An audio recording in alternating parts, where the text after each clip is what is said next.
ठीक है कोर्स।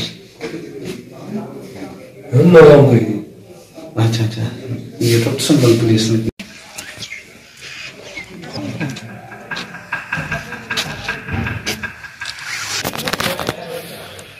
अच्छा, 29 जनवरी को हमें एक कंप्लेंट मिली।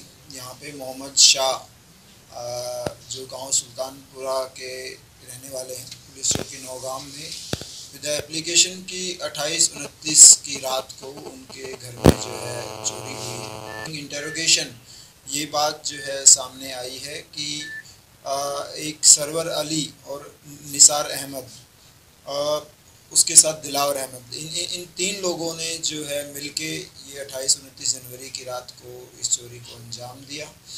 और जब हम इसके डीप में गए तो ये पूरा केस हमने निकाला, और ये जो पूरी जितनी भी चोरी हुई थी, लगभग 3.5 लाख के जो गोल्ड ऑर्नामेंट्स जिसमें गए थे, जिसमें 4 नंबर बैंगल्स थे, 9 रिंग्स थी, 2 बड़े नेकलेस थे, 3 छोटे नेकलेस थे, 1 टाई पिन थी।